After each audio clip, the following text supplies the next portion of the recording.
When the king of Egypt was told that the people had fled, the mind of Pharaoh and his servants was changed toward the people, and they said, "What is this we have done, that we have let Israel go from serving us?" So he made ready his chariot and took his army with him, and took 600 chosen chariots and all the other chariots of Egypt with officers over all of them. And the Lord hardened the heart of Pharaoh, king of Egypt, and he pursued the people of Israel while the people of Israel were going out defiantly. The Egyptians pursued them, all Pharaoh's horses and chariots and his horsemen and his army, and overtook them encamped at the sea by Pi-hahiroth in front of Baal-zephon. When Pharaoh drew near, the people of Israel lifted up their eyes, and behold, the Egyptians were marching after them, and they feared greatly. And the people of Israel cried out to the Lord. They said to Moses, "Is it because there are no graves in Egypt that you have taken us away to die in the wilderness? What have you done to us in bringing us out of Egypt? Is not this what we said to you in Egypt? Leave us alone, that we may serve the Egyptians. For it would have been better for us to serve the Egyptians than to die in the wilderness." And Moses said to the people, "Fear not. Stand firm and see the salvation of the Lord, which he will work for you today. For the Egyptians whom you see today, you shall never see again. The Lord will fight for you, and you have only to be silent."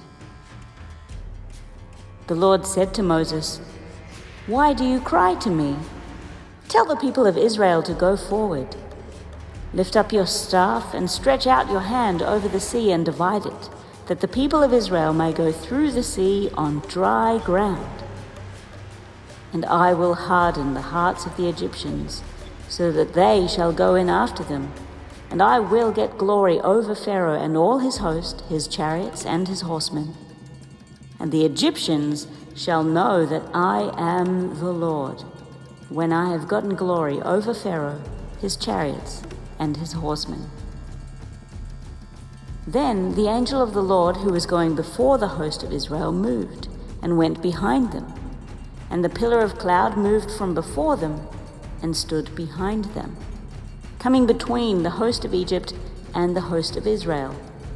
And there was the cloud and the darkness, and it lit up the night without one coming near the other all night. Then Moses stretched out his hand over the sea, and the Lord drove the sea back by a strong east wind all night, and made the sea dry land, and the waters were divided. And the people of Israel went into the midst of the sea on dry ground, the waters being a wall to them on their right hand and on their left. The Egyptians pursued and went in after them into the midst of the sea, all Pharaoh's horses, his chariots, and his horsemen. And in the morning watch, the Lord in the pillar of fire and of cloud looked down on the Egyptian forces and threw the Egyptian forces into a panic, clogging their chariot wheels so that they drove heavily. And the Egyptians said, "Let us flee from before Israel, for the Lord fights for them against the Egyptians."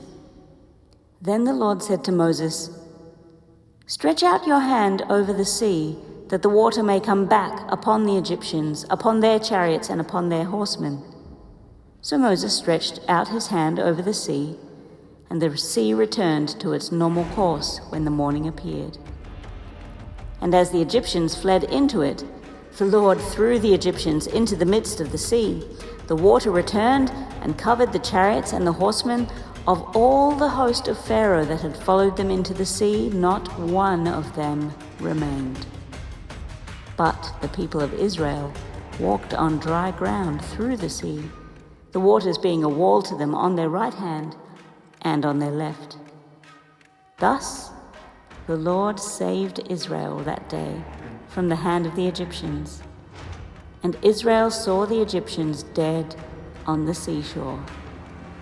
Israel saw the great power that the Lord used against the Egyptians. So the people feared the Lord, and they believed in the Lord and in his servant Moses.